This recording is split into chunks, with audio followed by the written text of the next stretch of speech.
Thank you so much to Jax Anderson and MasterCard for the opening ceremony. And thank you, Detroit! Welcome to the grand final here between Cloud9 and Team Liquid. I am Clayton Captain Flowers Reigns, and I am joined by Sam Kobe Hartman Kinsler and Mr. Isaac Azael Cummings Bentley. Let's get into it. Man, I'm so excited for this finals. We've been waiting all year long. Some finals finally here. I know. I talked to Riv a little bit earlier. He said he was going to make me cry with the opening a bit because I always tear up with the power of the audiences in these live stadiums, and he did just that. That's exactly what you want to see getting into a moment like this. So much on the line here for these two teams. It's been so long since a Cloud9 banner flew victoriously in the LCS arena, and for Team Liquid to be the first team to ever get them back to back to back to back, there's a lot to play for here today. Yeah, and the players have made it abundantly clear how much it means to them. Svenskeren saying it is his mission to prevent the 4 in a row for TL, and Nisqy and Jensen seeming like no love lost there. Over 5 years since Cloud9 has had that victory. Sneaky's been on the team the entire time. He's the only one with those championships for the team, and it is going to be a lot on that bottom lane. The analysts that spend a long time talking about the bottom lane matchups between these two historic LCS players. Well, enough of the wrap-up here from us, gentlemen. We are getting into Champion Select now to kick things off here for the first time today in what many people are hoping will be a 5-game battle between the #1 and #2 teams of North America. Which one's which? Well, we're here to find out. All right, one of the biggest points to contest in pick and ban right now, especially for this matchup, is the mid lane. Already you can see Team Liquid do not want to let Cloud9 snowball off of the mid and jungle duo. So all mid and jungle bans here, some of the most potent early game in all of League of Legends. Yeah, and this Gragas was massive for Svenskeren in the semifinals. Such an important pick to really pick up the pace of the game. This is something we were wondering, would the Gragas fall through picks and bans? Obviously not, and now I think Jarvan is going to become very highly contested because Svenskeren wants to get active. And as Team Liquid are banning towards the mid lane, Cloud9 will be doing a lot of the same. The Corki, the Akali, both going to be taken off the table. We saw what Jensen did to Clutch Gaming in the semifinals on the Akali pick, but also the Yuumi tax has to be paid. That'll be the other one as Team Liquid lock in the Aatrox. I'm so interested to see if Licorice has anything prepared for this Aatrox in particular. The Kled is an answer he has used in the past. This can be a strong matchup. We have seen Camille and Jax also use this answer elsewhere in the world. People do not want to see Karma after yesterday. The crowd, immediate reactions as they remember that series. It does not have to go to the top lane, but it very well could go right into the Aatrox. She does have her own speed boost to try and dodge out on the early power of the champion. She could poke away at him and try and take some of that early game out. And we're looking for Svenskeren's champion right now. It looks like it is actually going to be that Zing getting locked in here. Early game, that is the name of the game here for Svenskeren, the MVP, looking to dominate Team Liquid in these early minutes. Cloud9 know their opponent well. Team Liquid usually will look for later mid-game and late-game team fights. He wants to get the early game started very quickly. Zeyzal extremely potent in that early game. Very, very strong ganker.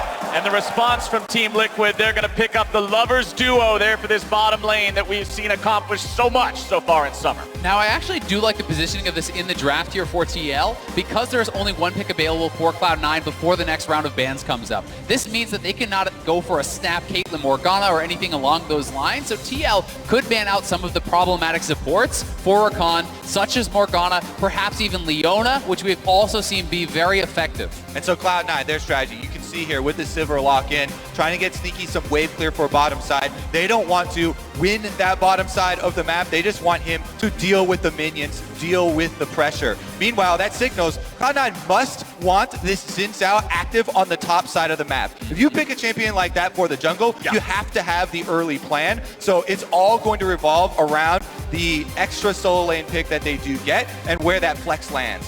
And as Cloud9 have already picked up a jungler for themselves, it's easy to target the jungle pool now of Xmithie without worrying about shooting yourself in the foot at the same time. Skarner, a pick that Xmithie has played plenty of times, has an incredibly successful record on the champion, will not be allowed to play it here in the first game today. Jarvan also banned out. You mentioned that earlier, Isaac. They won't be playing that one this side for Team Liquid either, so the pool of Xmithie being pinched down a little bit here as Liquid will now target the support role, getting rid of the Alistar for Zeyzal. Yeah, we can see, Sejuani kind of conspicuously missing from the ban page, but Cloud9 is saying, hey, grab that if you want, because that is a slow pick, that is a scaling pick, and they're looking to fight early and often before that Sejuani comes online. Another thing that's missing still is the Azir. Still on 9.15, incredibly strong champion from the mid lane, scales very well, and it dangling there must mean Cloud9 have something planned to try and counter it, planned to try and kill it, given that they had this early pick. Well, Cloud9 is going to go ahead, lock in the support for themselves, a playmaker in the Thresh. And we had initially thought this Xin, alongside the Sivir meant he was going to be playing to the top side. Thresh now gives you the option to be playing alongside that Thresh, especially if you have that pushing lane. Thresh can get out of lane alongside this Zhao, try to look for roam towards mid lane, control that bottom lane river, which will be pivotal because we have seen Cloud9 focus so much on roaming back and forth between mid and bot. One of the main things that a Thresh brings to a team is shoring up some of the weaknesses of champions that typically can only initiate and cannot retreat, cannot get out of bad situations. Thresh covers that weakness of Zhao. Xin cannot dash safely, can only dash to aggressive targets. And so Zeyzal might be able to get Svenskeren out of those situations. And there's that Azir I was talking about. They left it hanging the whole time. I know they have to have something planned if they leave it up. Now, Xerath is considered a very good matchup in this. We did see Veigar come out for Nisqy. It was actually against the Corki in the regular season, and this was a lane that Nisqy did dominate. Both their regular season matches came down to that mid lane, and Veigar's going to get locked in for game one. And that's exactly what I was looking for. If you leave it up, you have to have a plan to kill it. The cage from Veigar. Very, very damaging stun here. Can lead to a lot of problems for Azir. So we'll look at Jensen. Will he take the cleanse? How are they going to deal with that? Yeah, you cannot dash through that box. You will get actually stunned up. And that is problematic not just for the Azir, but if you're looking at team fighting, Rakan, Sejuani, Aatrox, all wanting to fly forward into the Cloud9 team, will have to do so through that event horizon, which can be very problematic. Cloud9 were 2-0 versus Team Liquid in the regular season, and their first win was with Veigar. Bringing back the champion now, Nisqy versus the mid laner that he replaced is going to try and attack him early. And so much onus now, I feel, on Cloud9 to be proactive with this Zhao. When you're looking down at Sejuani, Azir, Doublelift having the Xayah, there is so much powerful team fighting and frontline on Team Liquid that if you think it comes to late game 5v5, that could be problematic for Cloud9, so they want to get the ball rolling here early. I mean, between the Zhao and the Thresh, the initiation potential is there, especially when you consider the speed from Karma and Sivir assisting these champions. But on the other side of the board, you've got Sejuani, you've got the ability to go in with the Emperor's Divide for the follow-up as well. Rakan is there. There are so many tools for both teams, and that makes this first game draft so exciting for me. Better get excited for game one of the finals. Team Liquid are playing meta, and Cloud9 are playing to counter the meta.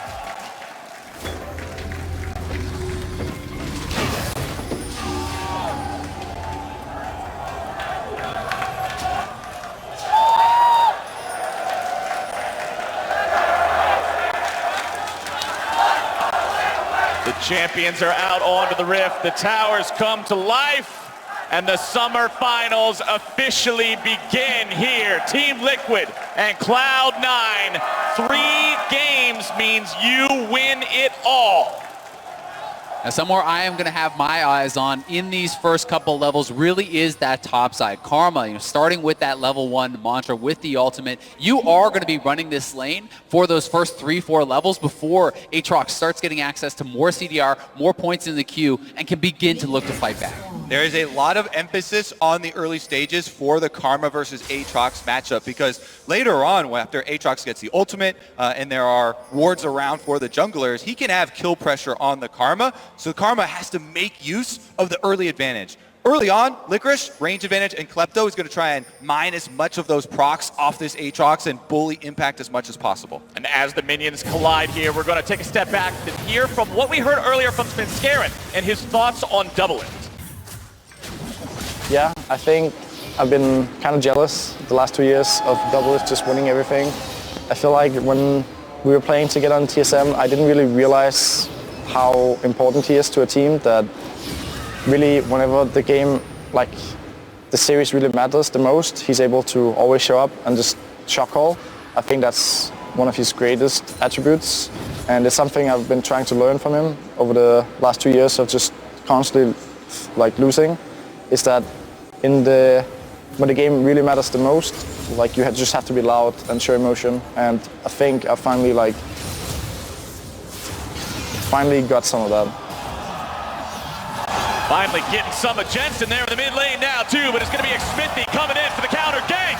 Svenskeren is slowed down. More of those procs going to be applied. Stun over the wall.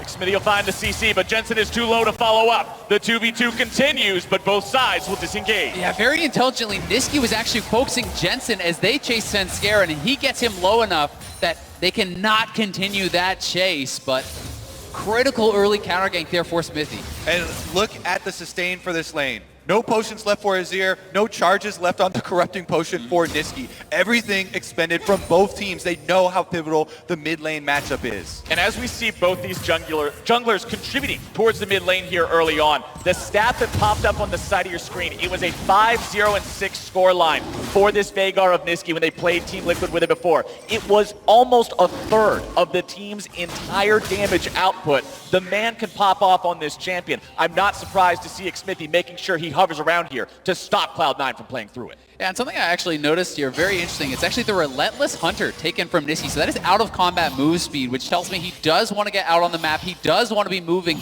down around and perhaps focusing that bottom lane. Very typical with this player. We looked at the location of the kills for Nisqy, one of the mid laners in the LCS that roams most frequently and has some of the highest kills and assists pre-15 minutes into the game. Bottom side, Doublelift and CoreJJ taking control of this lane early on. Xayah and Rakan, very powerful in lane, especially early with the ability to synergize those Ws, fling the feathers out, make Zeyzal and Sneaky hang back a while until that wave clear comes online. And as you expect here, the Xayah Rakan pushing out with Doublelift and CoreJJ getting this early lead in CS. The C9 duo trying to stay safe, trying to deal with the minions and keep them off of the turret plates. Yeah, and you can see even their itemization kind of goes alongside that, right? It is Doran's shield, defensive for Sneaky, as well as the coin to help just play this a little bit more passively and keep that income up. Zeyzal gets a hook there, but considering the follow-up damage isn't too much to be spoken about, it won't turn into much. And you expect this Team Liquid bottom lane to pop off. You expect these guys. This duo lane was 2 out of 3 of the finalists for the MVP vote. Doublelift and CoreJJ are constantly just being a step above their opponent. You have to look at the small mechanics that are going on in this lane. Just there, we saw Sneaky use the spell shield without actually blocking a spell. That is costly for your mana, and we talk about controlling the minions. That all is determined by your mana resource there. Without that, the Sivir isn't able to do the job as effectively. So it's these small things that do start to add up in the lane. You have to keep your eye on. If you want to take a little pro view, then you can have a closer look. Now, critical first buy here for Licorice. It is actually the Lost Chapter, so this is not going to be tank karma. This is not an Iceborne rush to try to dominate this lane. This is more about the wave clear, and this is going to allow you to be more effective in the team fight stage as well, with the additional burst that the eventual Ludens will give you, and the extra AP for shielding up these hyper carries that are going to be on the bottom side of the map. Plus, as the game goes forward, you can then transition into a more supportive style build if that's what you want to opt into later on, or just get your favorite headgear, start packing even more AP, and send those inner flame missiles straight into the lines of Team Liquid. But after that first 2v2 that happened in the mid lane, the junglers haven't gotten involved with a whole lot else just yet as the trades continue. And the big reason is for that, this guy, Svenskeren, the MVP, with him blowing his flash, it makes it very dangerous for Zeyzal in the early stages of the game without a lot of extra vision to be confident in making those offensive plays. We mentioned the weakness of this champion has always been it's not flexible in the mobility on the map. He can only charge to enemy targets and cannot get out of a bad situation if he finds himself without an ally. Svenskeren on the Zeyzal, normally a pretty exceptional duelist for a champion, but he's 1 level down against Xmithie. Gonna continue chasing towards this one Here now. comes Impact. Impact's coming in for the collapse first. World Ender already used. There comes the Emperor's Divide. And there goes first blood. Team Liquid's able to make it one. Will they find number two? Nisqy's about to be put in the dirt. And Licorice has to flash away. Impact continues the chase. But the blast cone will keep Licorice alive. Team Liquid illustrate our point cleaner than any instructional video could. Svenskeren's flashless Zeyzal immediately punished as they chase Xmithie into the jungle. Impact roaming down from top lane first. And you could see Team Liquid was expecting this mid lane pressure. You know, multiple wards were already set up around this mid lane trying to protect, and it was actually the battle on that top lane pink ward. And we got a 2v2 in the bottom side. Sneaky's gonna be taken very low. Zeyzal tried so damn hard to save him, but the hook will not do it. Yeah, not able to, and back goes to worse here in the early game for Cloud9 as they're thwarted around that mid lane. TL anticipating that jungle pressure and there to meet it, and then this amazing bottom lane getting what they needed to on the bottom side. And Svenskeren going aggressive, but he's starting from such an HP disadvantage and down a level that with the earlier roam from Impact, this is always going to be a TL fight. And you can look at, the miscommunication here, maybe as far as the roam coming down. It's very, very dangerous play to go for. And this has huge ramifications for the rest of this game. Given the two team compositions that we have in the opener, bottom lane also getting this kill here. Even though Zeyzal hooks CoreJJ out of that knockup, Doublelift just continues to walk forward on the Xayah with the extra attack speed, takes him down. Ignite was used and kill granted to Team Liquid. Plays across the map for TL. 8 minutes into this game puts them just shy of 2,500 gold up over their opponents. And Cloud9, with this early game jungler, with this carry in the Sivir and the Veigar that need time to scale up, will have to find a way to make sure this does not balloon any further. And you're going to have to be worried about CoreJJ now. Early Moby Boots purchase, he is going to be looking to get out of this lane and affect the rest of the map. You're going to have to really worried about Jensen. He had a level and a half lead over Nisqy after that last skirmish because the minion wave was also in Team Liquid's favor. Azir is one of the best scaling champions on 9.15. And Jensen with the early lead here, even getting one of the early kills, is going to fund Team Liquid's mid game. Xmithie now with the ultimate available on the Sejuani as well. We'll see what he's able to accomplish with this champion. CoreJJ and Doublelift have both left the bottom lane, clearing some of the vision out of that bottom side of the river. With the control they have over this bottom half of the map, Team Liquid feels confident moving into enemy territory, taking control of the jungle. Exactly, and this is actually them showing their preparation for this match. They know how much C9 likes to play through mid, then take the pressure from mid and go to bot. Everything is warded up. No flash on Jensen. Svenskeren coming in for the gank, but they won't do much. Jensen's able to slide out before the event horizon connects. I mean, it's really this whole section of the map that now all belongs to TL. All around here is TL vision, and they are trying to set up for and counter out what they're anticipating Cloud9 wants to do based on their regular season matches, based on Cloud9 semifinals, and this really does speak to the level of preparation that the three-time champions have brought to this match. And those champions are now taking the Cloud Drake. They found the opportunity to get that free of charge. Bottom lane and mid lane both shoved up into the Cloud9 turrets, meant there was no way to respond. All right, Cloud9 now in a very dangerous situation. They do have the critical flash on Svenskeren back up now, and level 6 with Zhao. You can actually ult flash to try and get these knockbacks in the correct places, flash into a good place where you'll actually separate the enemy team in a favorable position for your teammates to pick up kills. But in order to do that, this vision that you're mentioning, Azale, you have to be able to track the enemy positions. It even becomes more difficult since the extra move speed on the side of Team Liquid with that Cloud Drake means they can respond very quickly. So Cloud9 have to be so precise with their next play as the game is already slipping out of their hands. And they know that they need to really be able to find those opportunities, as you're saying, 4 plays. And I think, seeing the Proto Belt being built up here for Nisqy, that is going to give more additional opportunities as well. You can look for kind of traps with the Proto Belt into the cage, gain a little bit of distance there to try to set up for these potential ganks. But it is Xmithie and Impact both here, 4-man from TL. Talking about the setup, it's Nisqy thrown back into the Team Liquid line. Svenskeren looking to come in, keep his ally alive. Instead, he's going to be taken very low, taken down. Jensen still able to get himself away. Nisqy's not going to find the damage. Licorice Licorice grabbing the kill to CoreJJ. Sneaky comes in from the side to continue to assist Cloud9. And this one's going to be turned around. A double for Sneaky, and Cloud9 win the fight. TL get to the mid lane so much faster there, but CoreJJ was not able to get a hold of anyone. The cage was very well placed from Nisqy. They bought time for Sneaky, who was that extra man to roam up and really help to turn that fight around. Definitely some much needed kills, but during that time, Doublelift was the member for Team Liquid that did not join the mid fight, and he spent that time finishing off the bottom tower. All plates have been taken by the Team Liquid bottom lane, in addition to the first turret bonus.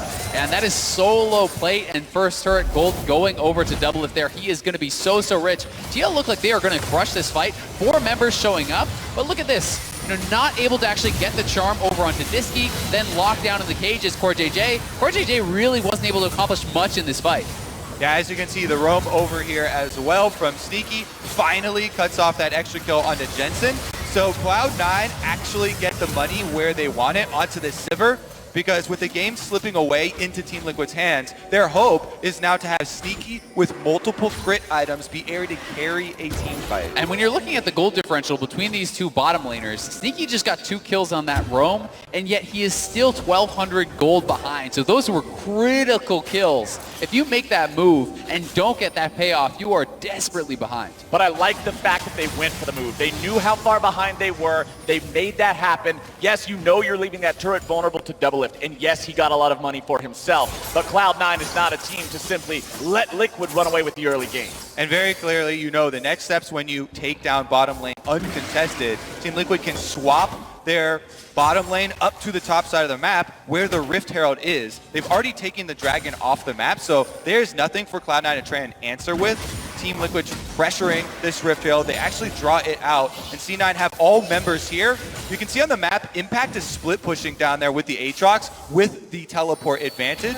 So they're just trying to delay Cloud9 and slowly bleed them out of more resources. And as we could be getting into a neutral territory fight here soon, it is very important to keep our eyes on which resources are available. Ultimates up across the board. Flash down for Svenskeren, down for Nisqy, down for CoreJJ. Everybody else has that ready to go as Team Liquid will pick up the uncontested Rift Herald. There's only 8 seconds left on the turret plating, so they won't grab the extra money from that one, even if they summon it Shelly immediately. Better get her Nikes on. Yeah, she better be running up there, but I don't think she'll make it in time. The plates are gone, but that does mean with a Shelly charge and a few auto attacks, Team Liquid can take down another turret. Yeah, and putting more gold there into the hands of Doublelift, the winningest player in North American history now.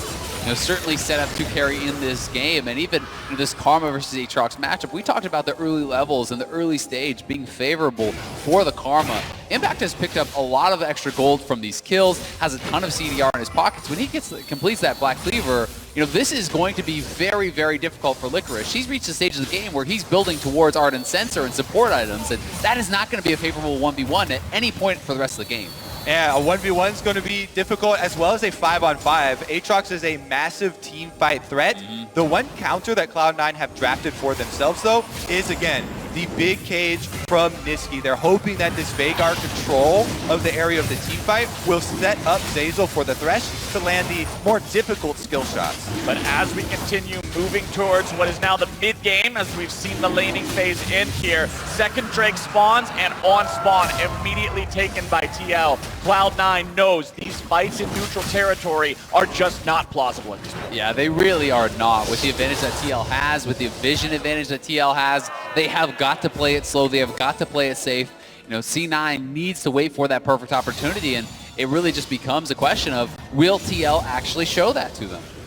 All right, CoreJJ trying to get some deeper vision here. Since they've rotated their powerful resources up to the top side, they're trying to get vision to see if Cloud9 try and send anything to answer. So they know Svenskeren's here. You can see on the minimap, Azir coming up. Oh, Doublelift going real hard here. Sneaky taken down to 200 HP. Doublelift having to pop the ulti to make sure he doesn't overstep his bounds. Yeah, this is an aggressive move to actually push Sneaky back to base. He's not running teleport, so that essentially means you send him back to base, that turret is yours. And Cloud9 are actually going to evacuate the top side of the map. So that is an aggressive play, more so for the turret pressure than the kill. There's a reason why people talk about Doublelift so often. It's specifically versus Nisqy, Doublelift's game score in playoff games is 12-2. Only losing those 2 games back in 2016. So he has absolutely dominated this matchup. And in game number 1 here, it looks to be no different. Team Liquid, very, very strong. And especially when you consider the context of the stories of these bottom lanes throughout Summer Split. We've talked about how Doublelift and CoreJJ are both best in their positions, and for Nisqy and Zeyzal, the bottom lane of Cloud9 has been experiencing more struggles in this Summer Split than they have in almost any other, by most accounts. Yeah, we do have to remember, though, that both of the C9 versus TL regular season games, C9's bottom lane fell behind in the early stages, but then was able to pick it up in the later stages. Nisqy having some late game pop-offs on the Ezreal in their last one, and C9 now fishing with that event horizon from Nisqy. So there is still the opportunity for Nisqy to be set up for success in these later stages. You know, this is going to be an Athene second, it looks like, for the Karma. He is going to have that support and does have the opportunity to carry. And with a champion like Sivir, and especially when you've got a guy next to you like the Veigar, the scaling on these champions is just through the roof. You can't ask for much better. So Cloud9 can at least count on that as we move forward, but Team Liquid still maintains momentum. They maintain the lead here for now. They'll continue pushing onto the mid lane, tier 1. Xmithie's ulti's not gonna find anybody, but now the fight's gonna be separated. Impact in some trouble, gonna be found by 5 men now.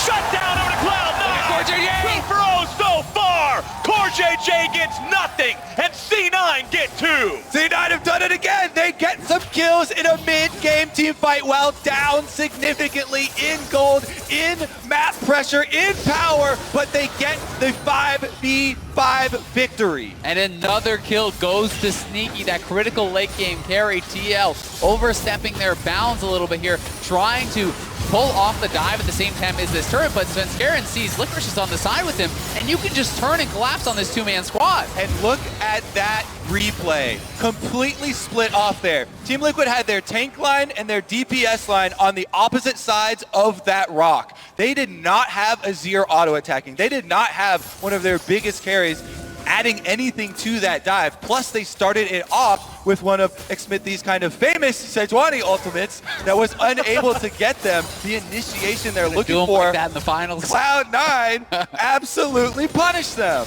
And that's one of those mistakes that you have to just cut your losses. You see that Glacial Prison fly out and miss. It's time to fall back because Cloud9 knows how to punish. But still, for TL, they do secure that turret, so it is just the 2 kills for the 1 turret.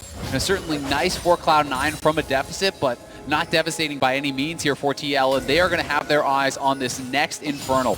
Cloud9 as well knows this will be critical, and that is why we are beginning to see all of this vision really placed here around that dragon on this bottom side of the map, this whole area, you know, trying to set up for potential picks in this next 45 seconds when the Infernal spawns. I mean, considering they have had to yield every neutral objective so far, both Drakes and the Rift Herald, no contest whatsoever on the side of Cloud9, the question becomes, at what point do you just have to say, gold lead be damned, we're falling too far behind, we're losing too much? If scaling's what you're counting on and you're up against an Azir and a Xayah with triple stacked Infernals, things can be bad. But over the ball they go. Xmithie's in some trouble. The CC coming down. Xmithie's still going to be kept alive. Xmithie goes on a rampage, and Sven gets away. CoreJJ's at 100 HP. Cloud9 bringing in the rest of the cavalry as Nisqy tries to escape. The event horizon comes down, but Jensen is in hot pursuit.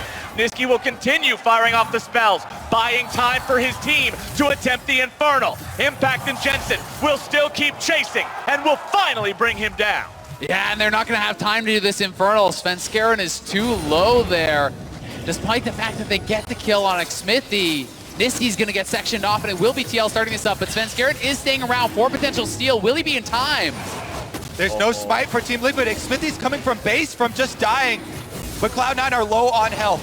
Cloud9 see the opportunity to go in though. Xmithie's got the damage. Svenskaren's going to be close. He grabs the Inferno. Now they're looking to get the hell out of town. Oh! The Emperor's Divide and the routing of Cloud9. Impact going to clean up off that ultimate engage from Jensen there, sweeping Cloud9 off the map, but still, Cloud9 get the Infernal. Can TL run to this Baron and threaten here? I don't think so just yet, but there are pings in the area. There's also vision control for them, so I'm excited to see what happens in the aftermath. Here's a look at the pick. Zeyzal on the Thresh. he gets the hook. He also saves Svenskeren for now, allowing the Zeyzal to run out after this and be there for the dragon later. Teleports start to come in. Impact roaming up the river, and this chase here on Nisqy actually delays for Xmithie to get back up from Sejuani, run from the base. You can see him running right now. C9 have the plan. They send Svenskeren in with the lantern there. Dark Passage getting him out, but Jensen, their old mid laner, comes to say hi once again, sacrifices himself for 2 kills, pushing them back into Impact. Yeah, sweeping in that bot lane. Here is the pro view replay here from Jensen.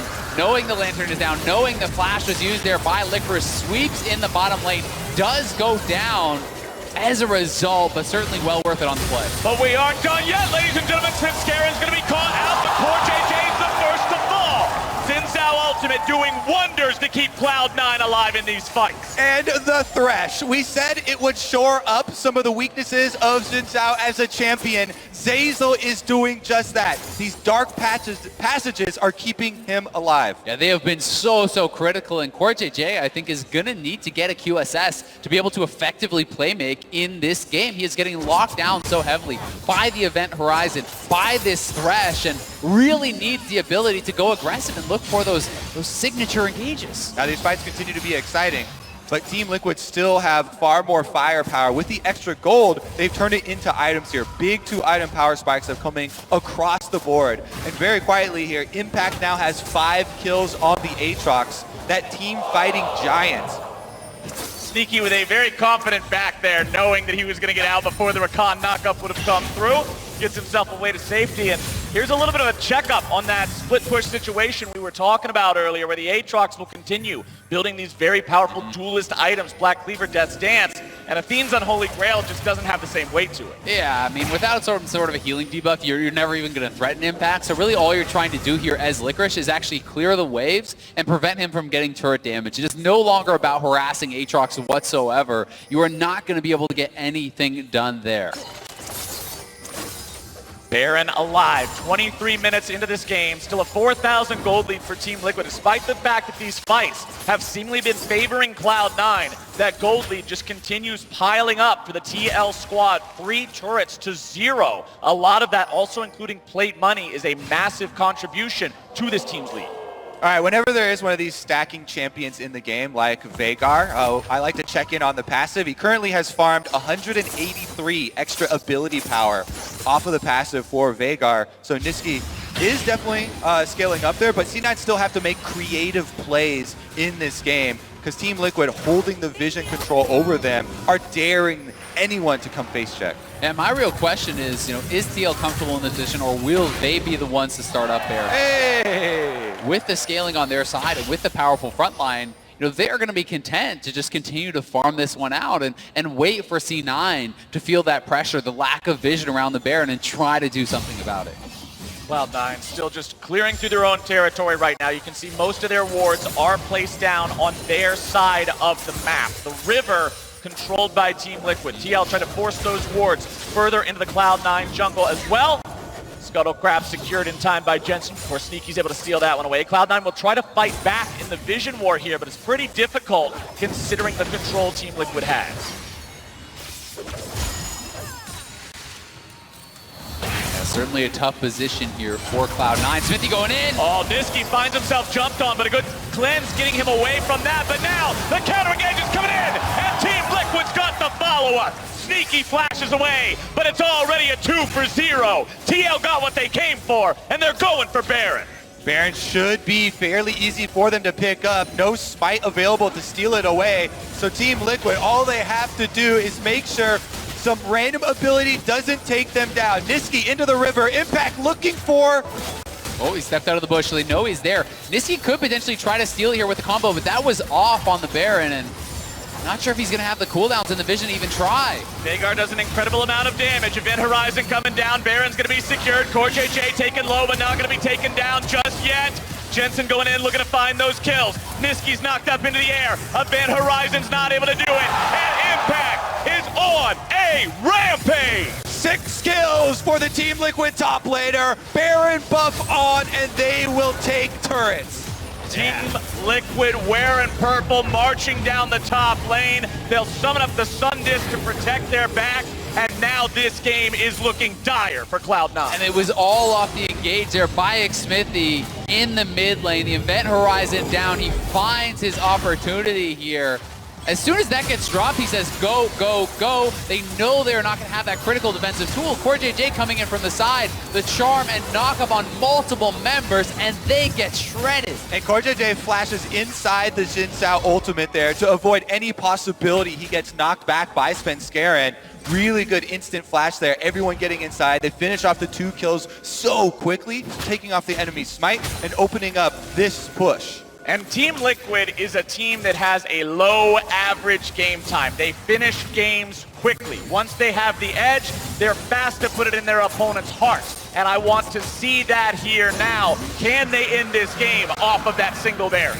With these critical items coming in here for the bot laners, QSS now available for Doublelift and CoreJJ. They can play much more aggressively, not having to be as worried about potential hooks and that Event Horizon coming out of the Veigar. Impact remains on split push duty, putting the damage onto the turret, gets himself away with the dash. The Event Horizon not quite going to spawn in time to lock him down there. One more shot from that cannon minion. Never mind, he's distracted.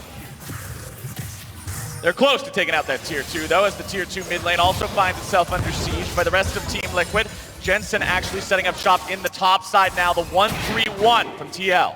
There are also 2 Quicksilver Sashes that have easily responded here to any sort of answer from Cloud9, so I don't know how they're actually going to find that opening.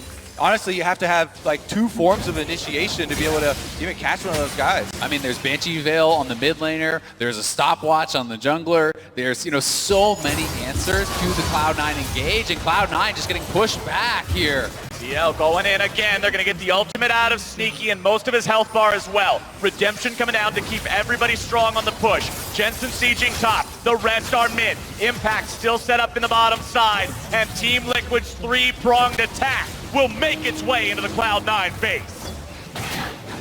Cloud9 really up against the wall here. They need to make some sort of a play, it seems, very, very soon, or they are going to be losing multiple inhibitors here, but TL are not dissuaded even by that Event Horizon closing in on their second inhibitor. Inhibitor number 1 down, inhibitor number 2, couple more auto attacks. Number 3 now the target. Everybody from TL down here just trying to get Cloud9 away. C9 not finding much of a chance to fight. They're looking to go in on Impact, maybe able to shut him down. Nisqy grabs the kill, but C9 are still going to be forced away, and they will still lose inhibitor number 3. A man down, but not deterred. Team Liquid will look for the Nexus turrets. Number 1 is gone, and number 2 is under pressure. Xmithie's almost caught out, but he dashes himself to safety. Team Liquid is not through yet. They maintain their position in this base, but as Cloud9 heals up, TL falls back. Cloud9 have to be careful not to overchase right now. Svenskeren goes way too far forward and gets eviscerated by Doublelift's feathers. Licorice has to flash out, and TL says thank you for the opportunity. We'll go right back to what we were doing. Xmithie's stopwatch keeps him alive, and Jensen brings down the Emperor's Divide. C9 are forced back into the fountain, and Team Liquid are putting the damage into the Nexus. C9 holds on for now, but with a TP coming in and health bars running low, TL takes game 1. Jensen sending a message with that final play, flashing on to Nisqy, knocking him into the team, and telling him to get out of his game. Punish for leaving that Azir up. Team Liquid, from the early stages of the game, able to get a lot of gold. Cloud9 really going to have a difficulty responding after that opener. Changes will be made in Champ Select. I do want to give credit to Cloud9 though. The mid-game plays they were able to make to come out on top in the team fights were impressive considering how far behind they were.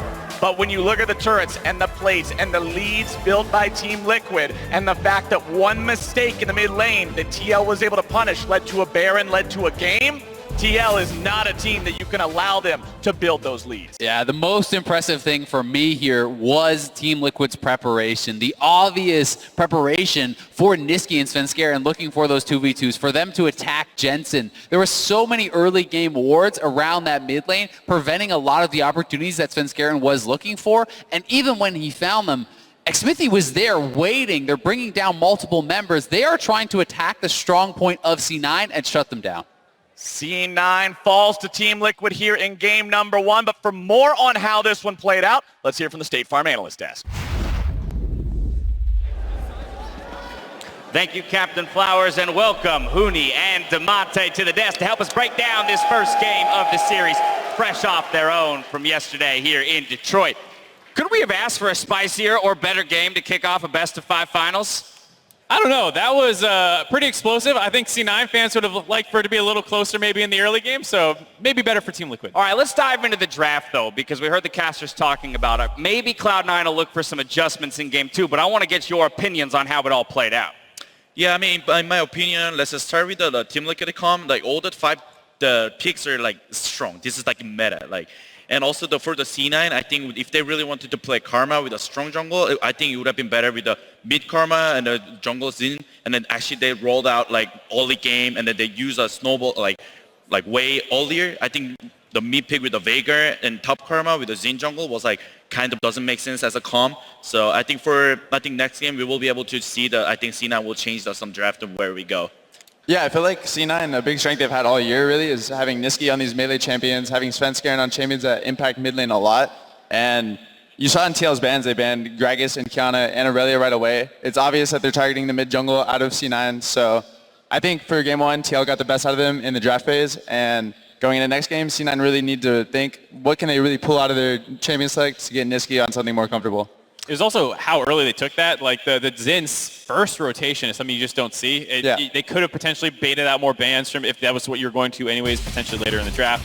Maybe they're trying to protect other picks as well. Who knows? But either way, this is exactly what the game plan should look like from a TL playbook. You're there, you're camping mid, you're protecting him, you're forcing flashes out of Svenskeren, and you're making sure that there's no extra danger for Jensen so we can just scale up on the Azir. Yeah, you saw even like right here, they're still playing, like Nisqy's playing on a champion like Silas. They're ganking mid a lot even early, and it even bit them in the back right at like a minute later when they got double killed. Yeah, I think both teams, were acutely aware of the fact that there would be plenty of action around the mid lane. This is where the first couple kills come in the game. It's from a rotation actually by Impact down here to make it a 3v2. Really surprising that he could get the inside track on the Karma top, who's supposed to be taken to get this priority in the top lane so you can play aggressively, but that's kind of the Impact's play style. Yeah, Impact is one of his strengths is that he actually predicted really well that where enemy teams are going to make the counter play, and then he actually sacked the top wave and to make our teams actually be more boosted up. Like they're actually playing way more powerful, and then part of the impact is that kind of style is like really helpful for the Team Liquid. Right, maybe goes down in CS a little bit, but gains the back end kills, especially for his mid laner there. But we already talked about it. There was plenty of action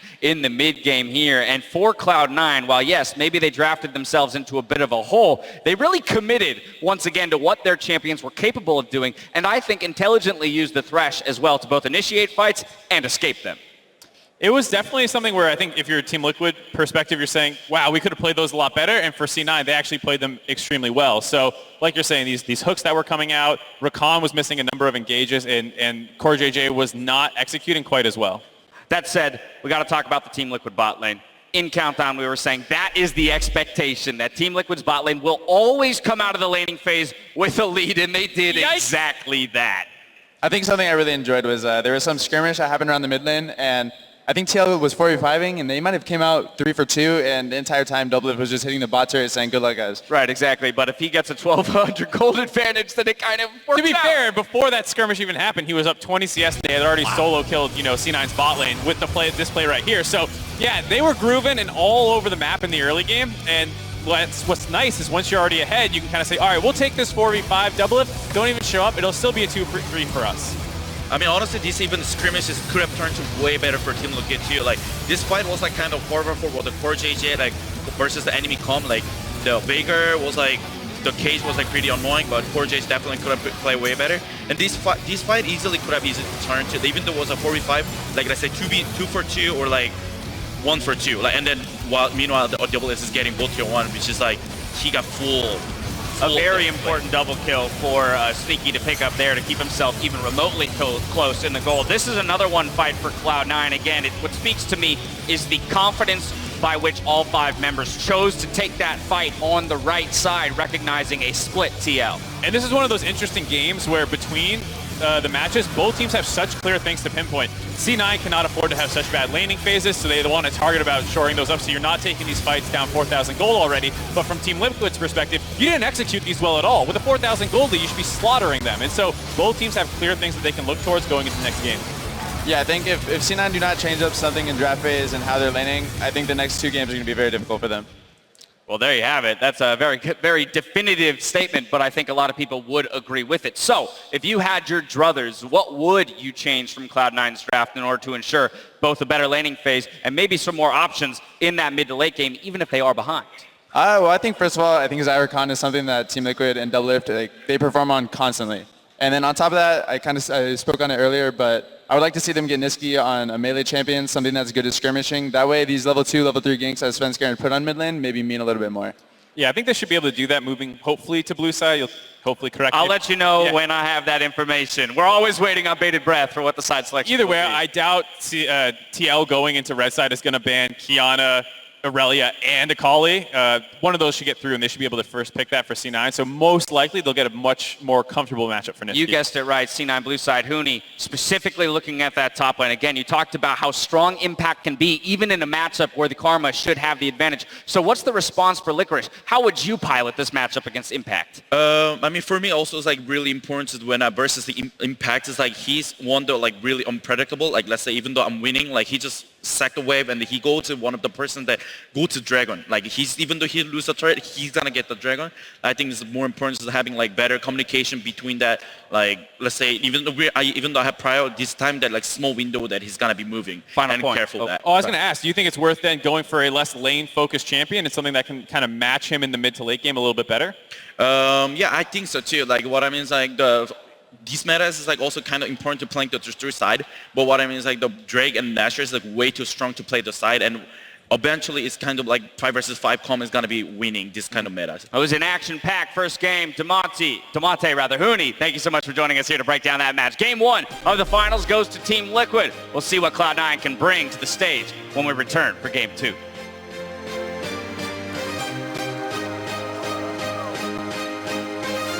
That guy's living it. That's me. That's Jensen. And it was actually the battle on that top lane pink ward. Now we got a 2v2 in the bottom side. Licorice grabbing the kill to CoreJJ. Sneaky comes in from the side to continue to assist Cloud9. And this one's going to be turned around. Xmithie's ulti's not going to find anybody, but now the fight's going to be separated. Impact in some trouble, going to be found by 5 men now.